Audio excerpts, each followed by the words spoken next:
Doom City. He awakened with the memory of thunder in his bones. The house was quiet. The alarm clock hadn't gone off. Late for work, he realized, struck by a bolt of desperate terror. But no, wait a minute. He blinked the fog from his eyes, and his mind gradually cleared too. He could still taste the onions in last night's meatloaf.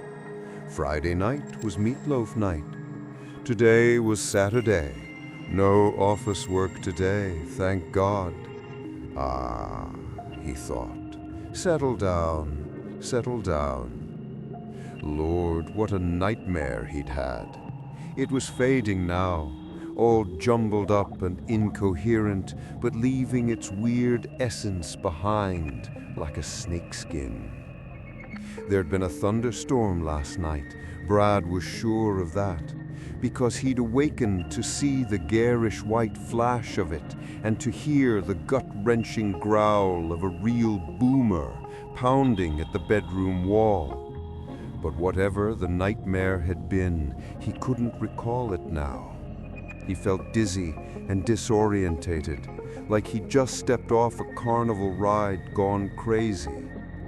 He did recall that he'd sat up and seen that lightning, so bright that it had made his eyes buzz blue in the dark, and he remembered Sarah saying something too, but now he didn't know what it was.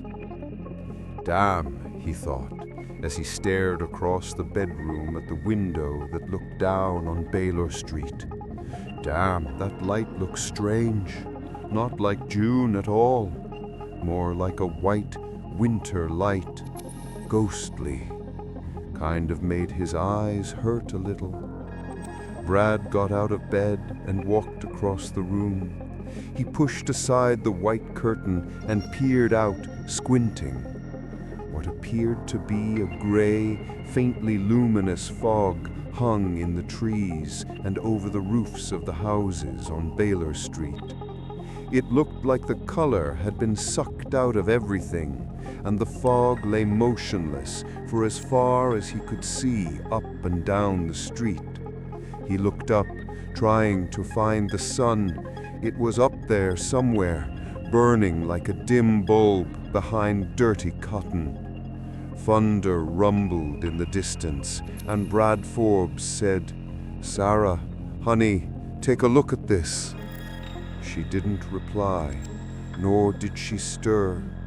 He glanced at her, saw the wave of her brown hair above the sheet that was pulled up over her like a shroud. "Sarah," he said again, and took a step toward the bed.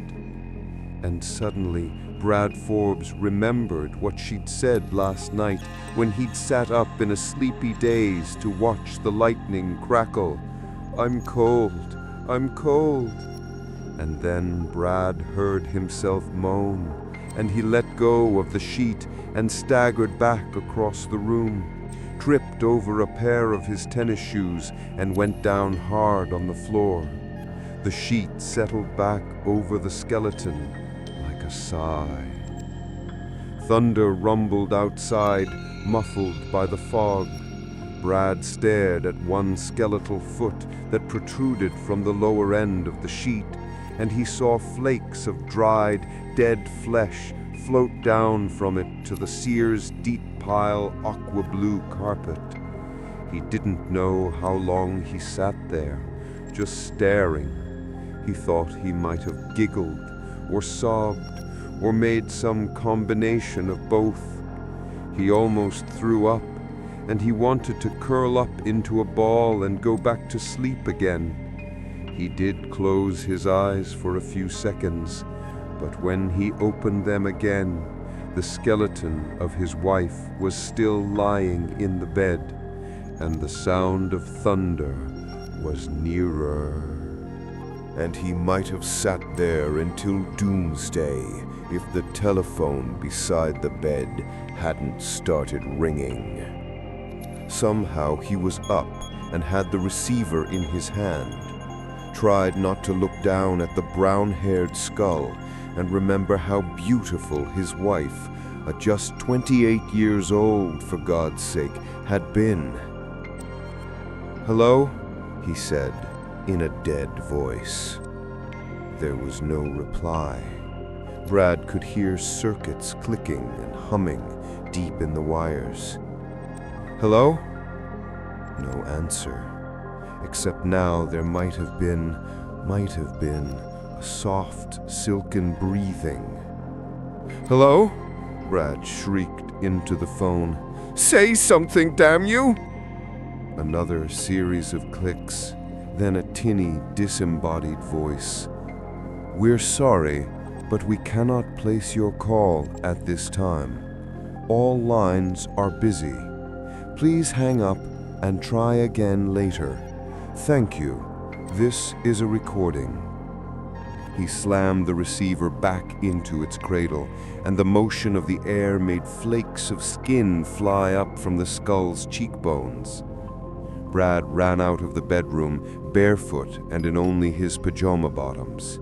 He ran to the stairs, went down them screaming, "Help! Help me! Somebody!" He missed a step, slammed against the wall, and caught the banister before he broke his neck. Still screaming for help, he burst through the front door and out into the yard, where his feet crunched on dead leaves. He stopped.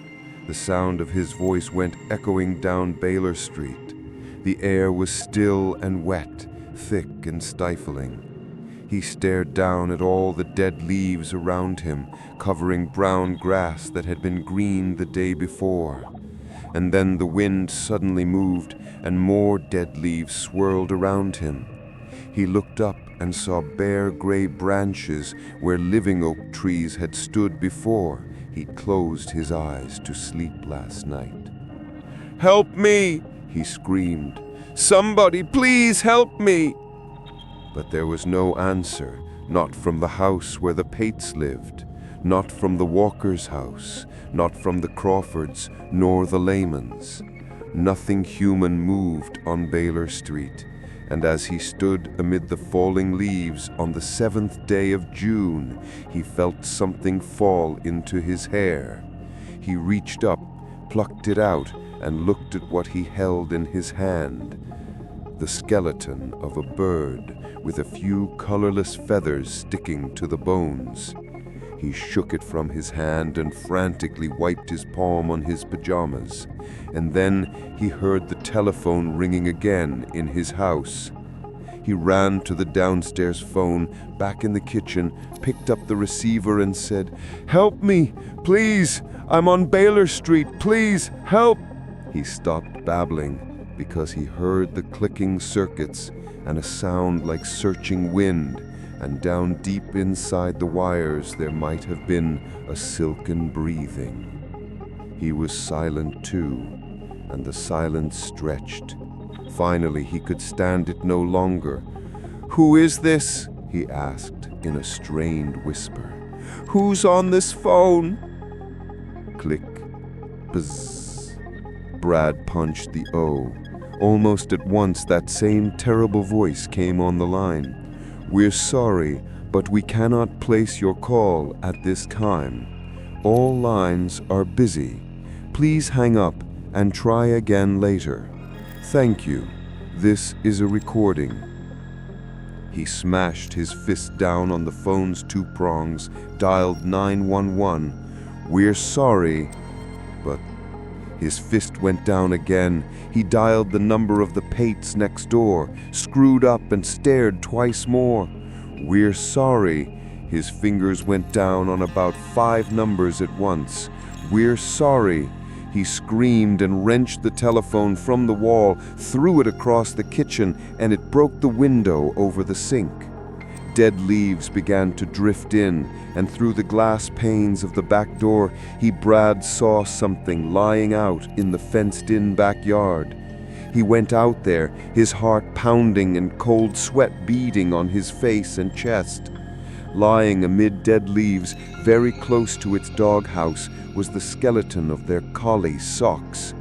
The dog looked as if it might have been stripped to the bone in mid-stride, and hunks of hair lay about the bones like snow. In the roaring silence, Brad heard the upstairs phone begin to ring. He ran, away from the house this time, out through the backyard gate, up onto the Pates' front porch.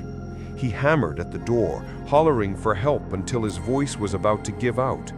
Then he smashed a glass pane of the door with his fist and, heedless of the pain and blood, reached in and unsnapped the lock.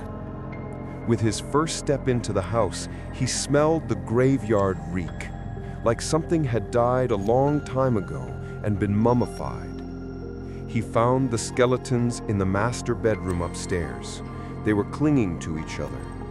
A third skeleton, Davy Pate, once a tow-headed 12-year-old boy, lay in the bed in the room with posters of Prince and Quiet Riot tacked to the walls.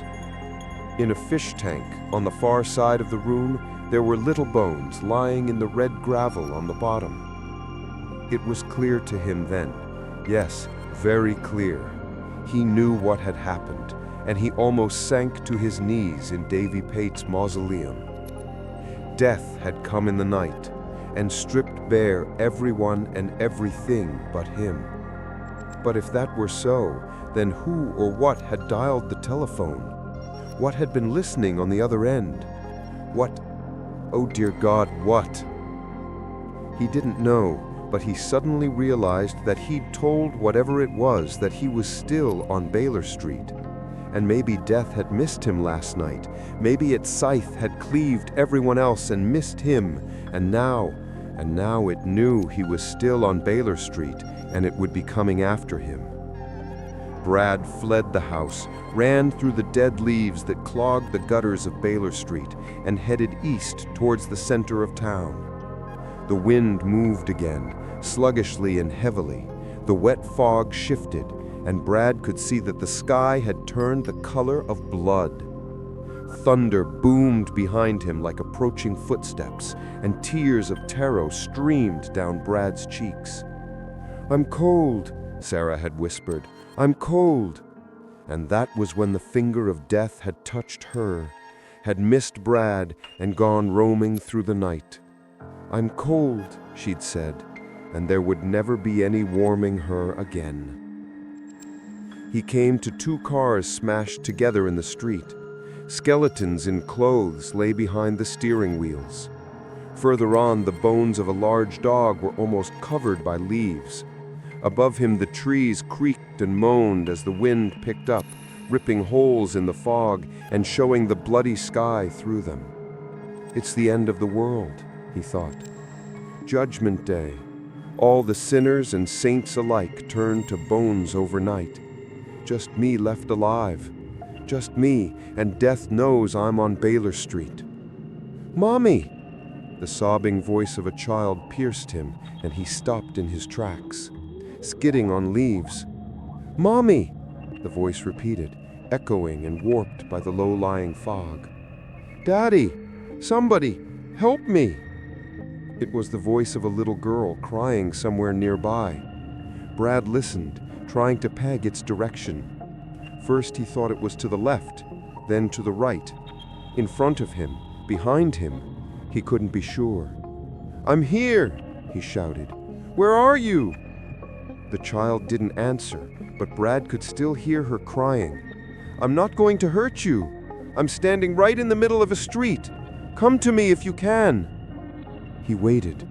A flurry of brown, already decaying leaves fell from overhead, and then he saw the figure of the little girl hesitantly approaching him through the fog on his right. She had blonde hair done up in pigtails with pale blue ribbons, and her pallid face was streaked with tears and distorted by terror. She was maybe 5 or 6 years old, wearing pink pajamas and clasping a Smurf doll tightly in her arms. She stopped about 15 feet away from him, her eyes red and swollen, and maybe insane too. "Daddy," she whispered. "Where'd you come from?" he asked, still shocked at hearing another voice and seeing someone else alive on this last day of the world. "What house?" "Our house," she answered. her lower lip trembling. Her face looked like it was about to collapse. "Over there!" She pointed through the fog at a shape with a roof, then her eyes came back to Brad. "Anyone else alive? Your mother or father?" The little girl just stared. "What's your name?" "Kelly Birch. My telephone number is 633-6949. Could you help me find a policeman, please?" It would be so easy, Brad thought, to curl up in the leaves on Baylor Street and let himself lose his mind. But if there was one little girl still left alive, then there might be other people too. Maybe this awful thing had only happened on Baylor Street, or maybe only in this part of town. Maybe it was a chemical spill, radiation, some kind of army weapon that had backfired. Whatever it was, maybe its effects were only limited to a small part of town.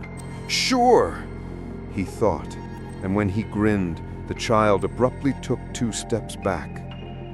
"We're going to be all right," he told her. "I won't hurt you.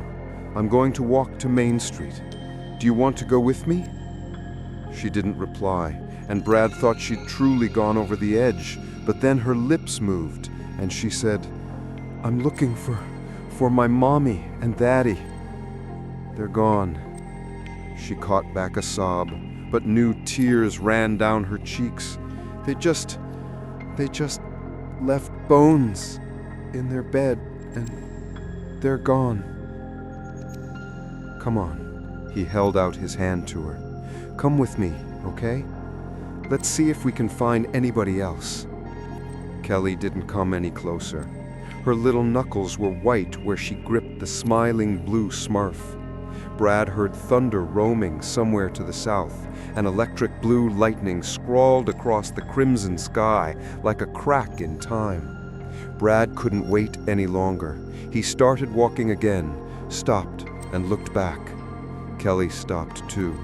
Dead leaves snagged in her hair. "We're going to be all right," he told her again, and he heard how utterly ridiculous he sounded. Sarah was gone. Beautiful Sarah was gone, and his life might as well be over. But no, he had to keep going, had to at least try to make some sense out of all this. He started off once more, east towards Main Street, and he didn't look back, but he knew Kelly was following about 15 or 20 feet behind. At the intersection of Baylor and Ashley Streets, a police car had smashed into an oak tree.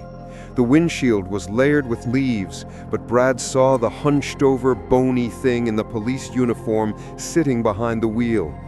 And the most terrible thing was that its skeletal hands were still gripping that wheel, trying to guide the car. Whatever had happened, radiation, chemicals, or the devil striding through the streets of his town had taken place in an instant. These people had been stripped to bones in the blink of a cold eye, and again Brad felt himself balanced precariously on the edge of madness. "Ask the policeman to find Mommy and Daddy," Kelly called from behind him. "There's a police station on Main Street. That's where we're going to go, okay?" She didn't answer, and Brad set off. They passed silent houses. Near the intersection of Baylor and Hilliard Streets, where the traffic light was still obediently blinking yellow, a skeleton in jogging gear lay sprawled on the ground. Its Nike sneakers were too small for Brad's feet, too large for Kelly's. They kept going, and Kelly cried for a few minutes, but then she hugged her doll tighter and stared straight ahead with eyes swollen almost shut. And then Brad heard it, and his heart pounded with fear again. Off in the fog somewhere, the sound of a phone ringing. Brad stopped. The phone kept on ringing, its sound thin and insistent. "Somebody's calling," Kelly said, and Brad realized she was standing right beside him. "My telephone number is 633-6949. He took a step forward, another, and another. Through the fog ahead of him, he could make out the shape of a payphone there on the corner of Dayton Street. The telephone kept on ringing, demanding an answer. Slowly, Brad approached the payphone. He stared at the receiver as if it might be a cobra rearing back to strike. He did not want to answer it, but his arm lifted, and his hand reached towards that receiver, and he knew that if he heard that silken breathing and the metallic recorded voice on the other end, he might start screaming and never be able to stop. His hand closed around it, started to lift it up. "Hey, buddy," someone said. "I wouldn't answer that if I was you."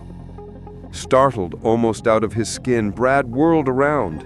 A young man was sitting on the curb across the street, smoking a cigarette, his legs stretched out before him. "I wouldn't," he cautioned. Brad was oddly shocked by the sight of a flesh and blood man, as if he'd already forgotten what one looked like. The young man was maybe in his early 20s, wearing scruffy jeans and a dark green shirt with the sleeves rolled up. He had sandy brown hair that hung to his shoulders, and he looked to have a couple of days' growth of beard. He pulled on the cigarette and said, "Don't pick it up, man. Doom City." "What?" I said, "Doom City." The young man stood up. He was about 6 feet, thin and lanky. His work boots crunched leaves as he crossed the street, and Brad saw that he had a patch on the breast pocket of his shirt that identified him as a sanitation department workman. As the young man got closer, Kelly pressed her body against Brad's legs and tried to hide behind the Smurf doll. "Let it ring," the young man said. His eyes were pale green, deep-set and dazed. "If you were to pick that damn thing up, Doom City." "Why do you keep saying that?" "Because it is what it is. Somebody's trying to find all the strays, trying to run us all down and finish the job. Sweep us all into the gutter, man. Close the world over our heads. Doom City." He blew a plume of smoke into the air that hung between them, unmoving. "Who are you? Where'd you come from?" "Name's Neil Spencer. Folks call me Spence. I'm a..." He paused for a few seconds, staring along Baylor Street. "I used to be a garbage man. Till today, that is. Till I got to work and found skeletons sitting in the garbage trucks. That was about 3 hours ago, I guess. I've been doing a lot of walking, a lot of poking around." His gaze rested on the little girl, then back to Brad. The payphone was still ringing, and Brad felt the scream kicking behind his teeth. "You're the first two I've seen with skin. I've been sitting over there for the last 20 minutes or so, just waiting for the world to end, I guess." What happened?" Brad asked. Tears burned his eyes. My God, what happened?" "Something tore," Spence said, tonelessly. "Ripped open. Something won the fight, and I don't think it was who the preachers said was gonna win. I don't know. Maybe death got tired of waiting. Same thing happened to the dinosaurs. Maybe it's happening to people now." "There's gotta be other people somewhere," Brad shouted. "We can't be the only ones." "I don't know about that," Spence said. He drew on his cigarette one last time and flicked the butt into the street. "All I know is something came in the night and had a feast, and when it was done, it licked the plate clean, only it's still hungry."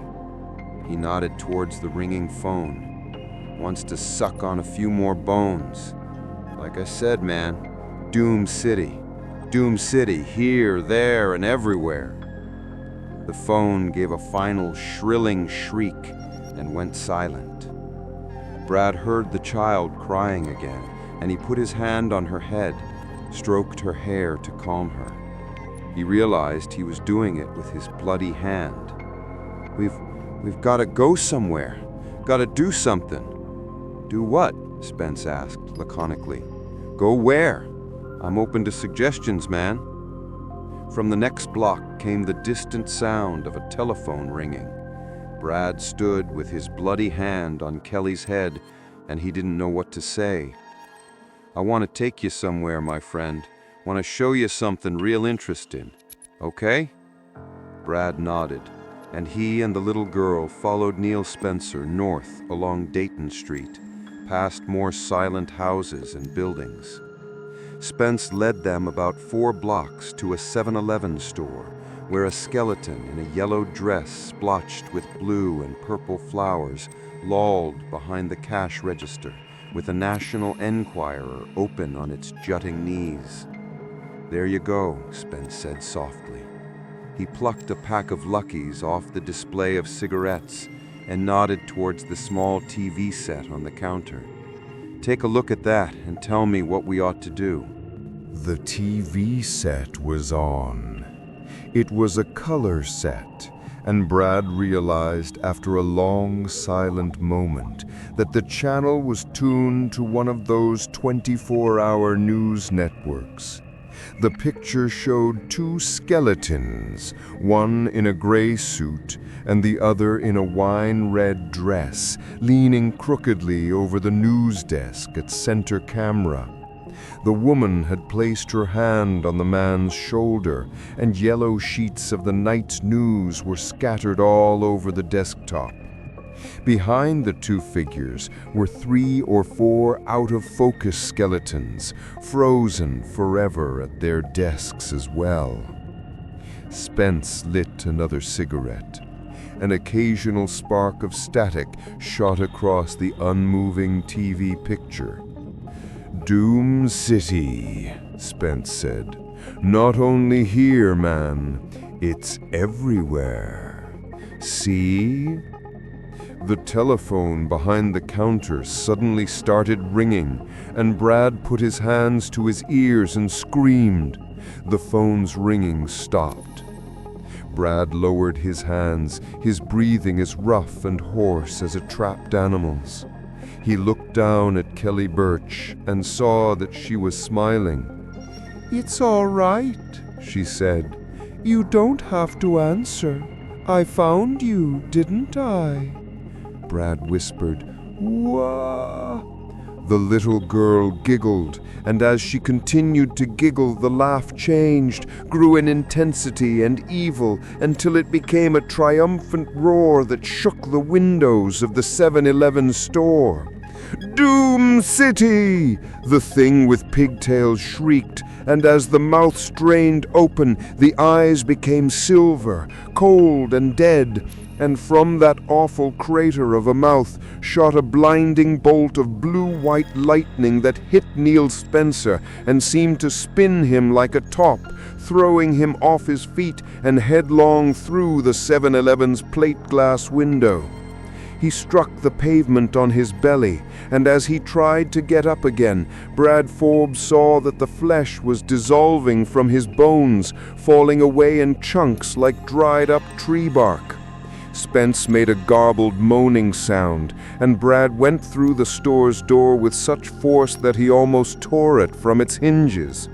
Brad's feet, slivered with glass, ran past Spence and saw the other man's skull grinning up at him as the body writhed and twitched. "Can't get away!" the thing behind him shouted. "Can't! Can't! Can't!"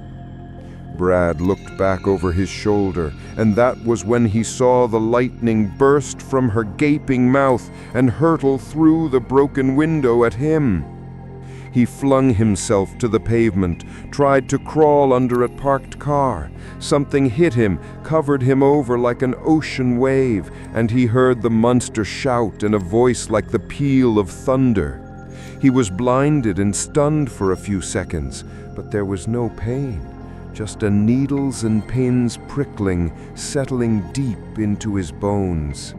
Brad got up, started running again, and as he ran he saw the flesh falling from his hands, saw pieces drifting down from his face.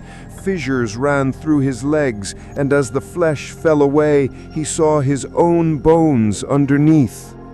"Doom City!" he heard the monster calling. "Doom City!" Brad stumbled. He was running on bones and had left the flesh of his feet behind him on the pavement. He fell, began to tremble and contort. "I'm cold," he heard himself moan. "I'm cold." She awakened with the memory of thunder in her bones. The house was quiet. The alarm clock hadn't gone off. Saturday, she realized. No work today. A rest day. But Lord, what a nightmare she'd had. It was fading now, all jumbled up and incoherent. There'd been a thunderstorm last night. She remembered waking up and seeing lightning. But whatever the nightmare had been, she couldn't recall now. She thought she remembered Brad saying something too, but now she didn't know what it was. That light, so strange, not like June light, more like, yes, like winter light. Sarah got out of bed and walked across the room. She pushed aside the white curtain and peered out, squinting. A gray fog hung in the trees and over the roofs of the houses on Baylor Street. Thunder rumbled in the distance, and Sarah Forbes said, "Brad, honey, take a look at this." He didn't reply, nor did he stir. She glanced at him, saw the wave of his dark hair above the sheet that was pulled up over him like a shroud. "Brad?" she said again, and took a step towards the bed. And suddenly, Sarah remembered what he'd said last night when she'd sat up in a sleepy daze to watch the lightning crackle. "I'm cold, I'm cold." She grasped the edge of the sheet and pulled it back.